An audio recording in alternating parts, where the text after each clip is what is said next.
कभी कभी संजय गांधी का चर्चा था नाम का। सवाल उठता कि मनीष वर्मा को साइडलाइन तो कर दिया गया, जनरल सेक्रेटरी थे, जिले जिले में घूम रहे थे रामबंधु वत्स जी, फिर अचानक उनका प्रोग्राम बंद हो गया और मनीष वर्मा कहीं दिखाई नहीं पड़े। जो कुछ अफसर नीतीश कुमार के खास थे, जो राजनीति में आने की सोच रहे थे, कुछ लोगों ने तो वीआरएस भी ले लिया। नीतीश जी एक आध के घर पे हेलीकॉप्टर लेके भी गए थे श्राद्ध कर्म में, लेकिन बाद में उनको टिकट नहीं मिला। कहा यह जाने लगा कि नीतीश जी तो चाहते थे, पर उनके बाद के जो दो नेता हैं उन्होंने तय कर लिया था कि किसी भी अफसर को आने नहीं देंगे जो नीतीश कुमार के बेहद खास है। राम बंदोबस्त जी, क्या आपको लगता है मनीष वर्मा को यही लग रहा है कि आरसीपी सिंह आ जाएंगे, उनका पलड़ा भारी हो जाएगा? क्योंकि अभी तो मनीष वर्मा वो कहते ना छटपटाती मछली की तरह सब कुछ छोड़कर आए जेडीयू में, लेकिन उनको एक तरीके से साइड करके छोड़ दिया गया है। जिस उम्मीद से आए थे उस वो उम्मीद पूरा होता हुआ दिख नहीं रहा है बिहार में, जेडीयू में। क्या कहना चाहेंगे आप? मनीष वर्मा जी को तो दरकिनार किया ही गया है। चुनाव के दौरान भी कई बार कयास लगाया जा रहा था कि उन्हें एमएलसी बनाया जाएगा। फिर एक अटकलबाजियों का दौर शुरू हुआ कि उन्हें विधायक में टिकट मिलेगा, लेकिन बहरहाल वो दरकिनार रहे हैं। इसका कारण चाहे जो भी हो, लेकिन मनीष वर्मा का तार आरसीपी सिंह से जुड़ा हुआ है और मुख्यमंत्री और उनके बीच मनीष वर्मा हैं। ये तो आने वाले वक्त में ही पता चलेगा। लेकिन ये बात सही है कि ये जो पहल है वो जदयू की ओर से भी हुई है। यानी ऐसा नहीं है कि केवल आरसीपी सिंह की ओर से ही पहल पहल की शुरुआत पहले हुई थी, लेकिन बाद में उनकी अपनी पार्टी बनी। अपनी पार्टी बनने के बाद वो जन स्वराज में गए। उसके बाद की जो शुरुआत है वो जदयू की ओर से ही हुई है। क्योंकि एक आवश्यकता नीतीश कुमार को भी है कि एक ऐसा ग्रुप तैयार हो नेताओं का जो आपस में एक दूसरे को संतुलन भी करे और कम से कम वो बीजेपी के दबाव और बहकाव दोनों को दोनों को चुनौती दे। जो जो निशांत कुमार के पीछे जिन नेताओं का ग्रुप रहे, उनमें कोई ऐसा हो जो अब कभी बीजेपी के न बहकाव में आए न बीजेपी के दबाव में आए।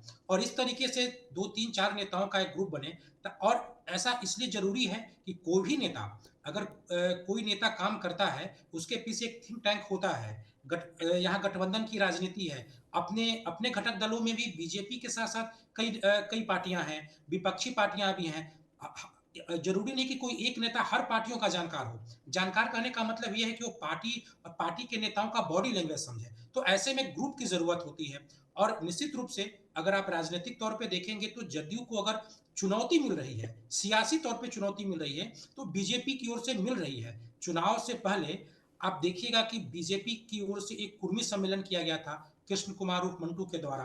तो गठबंधन की राजनीति में जो व्यवहारिक राजनीति होती है, उसके तहत अगर जदयू साथ में है, नीतीश कुमार जैसा नेता बीजेपी के साथ में है, तो उन्हें कुर्मी सम्मेलन करने की क्या जरूरत है? ये गठबंधन की कोई व्यवहारिक राजनीति नहीं है। तो जदयू ऐसा मानती है कि उसको बीजेपी की ओर से भविष्य में चुनौतियां मिलने वाली हैं। तो ऐसे में वो एक नेताओं का ग्रुप होना चाहिए जो बीजेपी की चुनौती को करे। और इसी में कहीं ना कहीं आरसीपी सिंह पहले भी पार्टी में रहे हैं। और उस वक्त चाहे उन पे जो भी आरोप लगे, बाद में वो पार्टी के बाहर गए, लेकिन बाद में जदयू जो बीजेपी से दूर थी वो खुद बीजेपी के पास चली आई। तो परिस्थितियां बदल चुकी हैं। ऐसे में आरसीपी सिंह का जो अनुभव है वो निश्चित तौर पे जदयू की जरूरत है। अगर आप ये मान भी लें कि ये इसकी करीब मनीष वर्मा है, तो भी इसकी शुरुआत तो जदयू की ओर से ही हुई है। क्योंकि जब तक ये हर कोई जानता है कि जब तक नीतीश कुमार सहमत नहीं हो, तब तक कोई बाहरी नेता का अपनी पार्टी में लाना, जदयू के अंदर में लाने का कोई भी नेता, जदयू के नेता साहस नहीं कर सकता है। तो जदयू को अब आवश्यकता महसूस हो रही है अपनी घेराबंदी के लिए।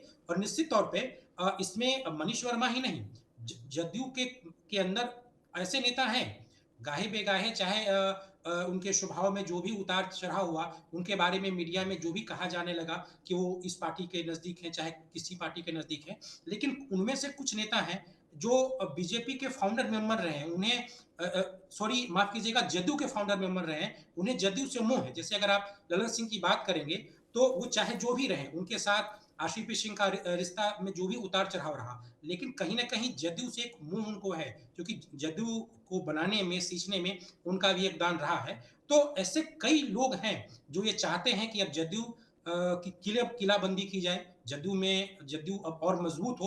तो एक तरीके से अब एक स्पेस या एक जगह बन रहा है आरसीपी सिंह के लिए।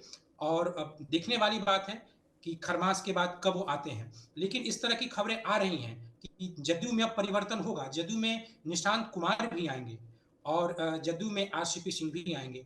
और एक बात और है कि निशांत कुमार कभी भी राजनीति में सक्रिय नहीं रहे हैं, और आरसीपी सिंह तो बहुत भावनात्मक रूप से, जब जदयू में थे तो भावनात्मक रूप से काफी करीब थे नीतीश कुमार के। उस दौरान वो निशांत कुमार के भी काफी करीब थे। तो निशांत कुमार की भी पसंद है वो, निशांत कुमार के व्यक्तित्व को अच्छे से समझते हैं, तो निशांत कुमार की भी पसंद है। तो कुल मिला जुला के अब देखिएगा कि अब जदयू में एक अच्छा सा स्पेस है। और चलिए जदयू चलिए, बहुत जो बहुत मोर्चा बहुत बहुत सारा इंफॉर्मेशन दे रहे हैं, लेकिन अभी बहुत कुछ पूछना बाकी है। हमारे हमारे दर्शक बहुत कुछ जानना चाह रहे होंगे। आरसीपी की वापसी होगी जेडीयू में, ये रामबंधु वत्स भी कह रहे हैं और वरिष्ठ पत्रकार सरोज सिंह भी कह रहे हैं। हम